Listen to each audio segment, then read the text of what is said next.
Pernah kebayang nggak gimana ceritanya orang yang bahkan nggak lulus SMA bisa bangun sebuah kerajaan retail dengan lebih dari 20.000 toko dari nol?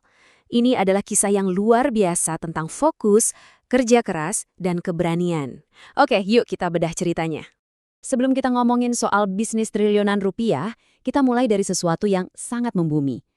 Anda tahu nggak, di antara semua makanan mewah di dunia, makanan favorit Joko Susanto itu nasi goreng pete. Dan dia masak sendiri, tanpa bawang. Nah, ini langsung nunjukin sisi lain dari seorang miliarder. Sederhana banget dan Indonesia banget. Buat ngerti gimana raksasa retail ini bisa berdiri, kita harus mundur jauh ke belakang, ke akarnya. Perjalanannya itu dimulai bukan di ruang rapat yang mewah, tapi di sebuah kios pasar yang sempit. Beda banget sama dunia korporat yang nanti bakal dia taklukkan. Oke, ini momen-momen penting di awal hidupnya. Lahir tahun 1950, mimpinya buat sekolah tinggi harus pupus di tahun 1966. Bayangin, lagi semangat-semangatnya sekolah, sekolahnya ditutup paksa karena situasi politik. Akhirnya di umur 19 tahun, dia nerusin warung kelontong orang tuanya. Titik baliknya, datang 2 dekade kemudian, waktu dia ketemu Putra Sampurna. Soal etos kerja, ini sih gila banget. Coba bayangin, nggak ngambil libur sama sekali sampai tahun 1984. Bahkan setelah nikah, bulan madunya cuma sehari doang. Besoknya, udah ada pelanggan ngetok pintu rumahnya dan dia langsung balik kerja. Dedikasi yang kayak gini nih yang jadi pondasi kesuksesannya. Jadi, gimana ceritanya orang yang putus sekolah bisa ditawarin jadi direktur di perusahaan segede Sampurna? Nah, kutipan ini ngejawab semuanya. Putra Sampurna itu nggak peduli soal ijazah. Yang dia lihat itu kemampuan yang udah terbukti. Joko Susanto saat itu adalah penjual grosir rokok terbesar, dan bakat murni itulah yang dicari. Nah, setelah gabung dengan Sampurna, dia nggak cuma duduk manis jadi seorang profesional. Dia punya visinya sendiri. Dia melihat masa depan retail di Indonesia itu seperti apa.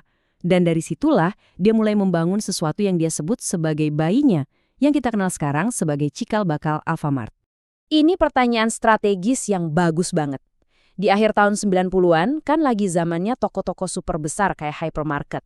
Tapi Joko Susanto malah mikir sebaliknya. Kenapa? Jawabannya nunjukin kejeniusan strategis dia. Kuncinya tuh ada di wawasannya. Dari perjalanannya ke luar negeri, dia ngeliat kalau masa depan retail itu bukan soal gede-gedean, tapi soal gampang dan dekat. Dia sadar kalau minimarket itu ujung tombak distribusi yang paling cepat tahu apa maunya pasar. Jadi dia bertaruh bukan pada ukuran, tapi pada kenyamanan dan kedekatan dengan pelanggan. Angka ini penting banget. Antara tahun 1999 dan 2002, dia bangun dan danain sendiri 150 toko minimarket. Yep, pakai duitnya sendiri.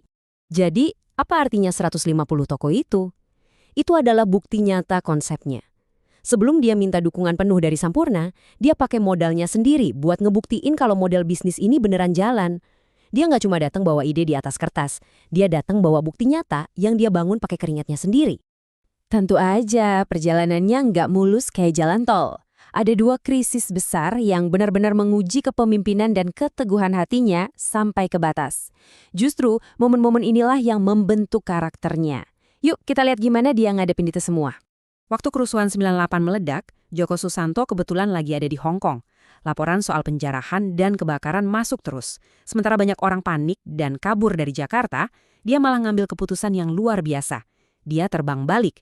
Pesawat yang ditumpanginya itu hampir kosong. Buat dia, ninggalin puluhan ribu karyawannya itu bukan pilihan. Itu adalah contoh kepemimpinan sejati. Krisis kedua datang di tahun 2005. Waktu itu, Alfamart lagi kenceng-kencengnya lari. Udah punya 1000-an toko lebih dan terus berkembang di bawah Sampurna. Rencananya, ekspansi besar-besaran. Terus, tiba-tiba, jedar. Datang berita, Sampurna dijual ke raksasa tembakau Amerika, Philip Morris, yang sama sekali nggak tertarik sama bisnis retail. Kata-katanya sendiri benar-benar ngegambarin betapa kagetnya dia waktu itu. Seluruh masa depan dari bayi yang udah dia besarkan dari nol, tiba-tiba jadi nggak jelas. Itu adalah momen yang bisa menghancurkan semangat siapapun. Tapi di tengah krisis, ternyata ada peluang. Philip Morris kan cuma mau bisnis rokoknya aja. Dengan restu dari Putra Sampurna, Joko Susanto dikasih hak pertama buat membeli kembali Alfamart. Dia nggak ragu sedikit pun. Dia berjuang mati-matian dan akhirnya berhasil ngambil alih kepemilikan penuh atas bisnis yang dia ciptakan. Nah, setelah berhasil melewati berbagai krisis dan jadi pemilik tunggal, babak selanjutnya dari kisah ini didefinisikan oleh satu prinsip utama. Satu kata yang dia yakini sebagai kunci kesuksesan jangka panjang. Mari kita lihat apa itu. Ini dia inti filosofinya. Pertama, fokus. Dia selalu bilang nggak bisa jalan di dua jalur. Pilih satu dan jadi jago di situ. Kedua, kerja keras tanpa kompromi. Ketiga, integritas. Reputasinya itu dia nggak pernah sekalipun gagal bayar utang.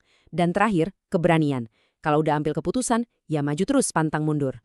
Dan ini adalah bukti paling nyata dari filosofi fokusnya. Di tahun 2009, dia masih punya bisnis grosir Alfa Gudang Rabat yang untungnya gede banget. Tapi, buat ngebiayain ekspansi besar-besaran Alfamart, dia ngambil keputusan radikal, bisnis grosirnya itu dijual ke Carrefour, dan semua modalnya dia masukin ke minimarket. Bener-bener all in untuk visinya. Sekarang kita balik lagi sebentar ke awal ceritanya. Ingat kan gimana mimpi pendidikannya harus berhenti di tengah jalan? Dia pernah cerita kalau dia sering balik ke depan gerbang sekolahnya yang udah ditutup itu. Cuma bisa mandangin doang. Luka itu nggak pernah bener-bener hilang. Dan angka ini jadi penutup yang sempurna buat kisahnya.